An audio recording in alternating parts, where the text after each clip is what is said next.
Hi, it's nice to meet you. You can call me... well, it's a little complicated. I was born as Chen Xingyi, and for those of you not familiar with Mandarin, this name is kind of the Chinese equivalent of Emily Smith. Thanks, Dad, for all that originality right there.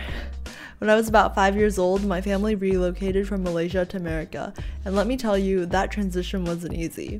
It didn't help that my parents refused to give me an English name because they prided themselves in our heritage and didn't want me to lose my roots. At least they didn't make me take the direct romanization of my name, but being known as Xinyi made elementary school pretty rough. None of the teachers could ever pronounce my name right the first time, and there was a lot of confusion about whether Yi was my middle name or not. I was bullied for being Asian, and the language barrier certainly didn't help me make any friends. Needless to say, I hated being Chinese. It's perhaps the reason why at a very young age I began searching for alternatives. I remember that my mom told me about my uncle who informally dubbed me as Cindy just for fun. I didn't think it sounded half bad, and my heart automatically latched onto it. There was this girl named Joyce whom I met in orchestra.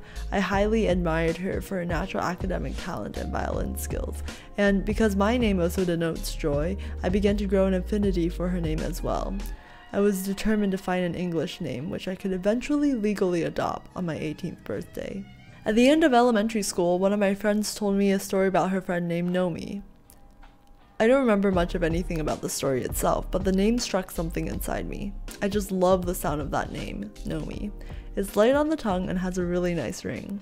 It was also around this time that I started becoming involved in online art and gaming communities. That was back in around 2005, and I remember it was also the height of internet horror stories. We were warned to never share any personal information online, so heeding everyone's advice, I chose to adopt Nomi as my brush name, or the name that I would create art under. In 8th grade, I started taking French classes. In order to help us connect with the language, we were asked to adopt a French name, and just like that, I also became Yasmina. I loved French so much that I began to fall head over heels for their culture too. Thinking back on it, that's probably when my desire to travel first sparked, and along with it, my interest in learning about all sorts of different culture, including, yes, the one I had so wholeheartedly rejected in my youth. In a funny way, learning French made me proud of being Chinese, and by high school, I was starting to lose interest in finding a new name.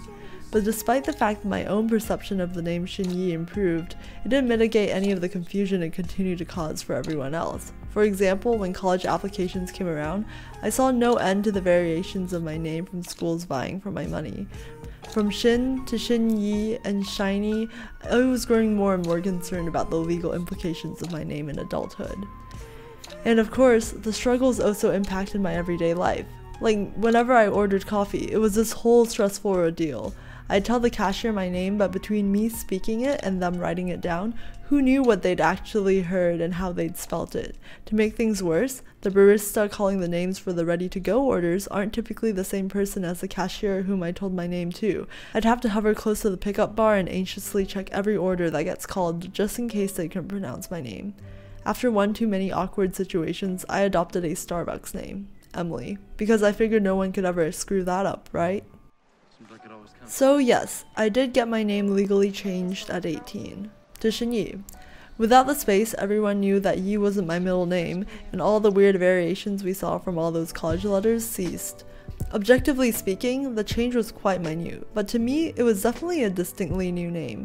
After all, I had spelt the original name with a space for almost 2 decades, and it wasn't until recently that I finally became comfortable identifying myself without the space.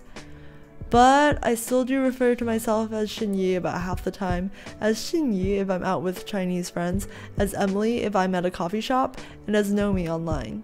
The point is, while names are very important because they're the first layer of recognition as well as the way we identify ourselves from others, if you're not happy with your name, don't sweat it.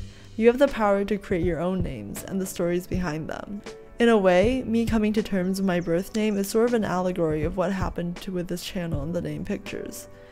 To be quite honest, I was never completely happy with the name, but instead of changing it, which I've considered on numerous occasions, I've decided that I'm going to focus on working on developing its identity. Up until now, Piquetures was a conglomeration of lookbooks, travel vlogs, lifestyles, you name it, I probably tried it then deleted it videos. But from now on, Piquetures will be a catalog of videoscapes inspired by art and travel. So remember, as we step into the new year, or heck, even just into a new day, it's never too late to be what you might have been. Happy New Year's and new beginnings.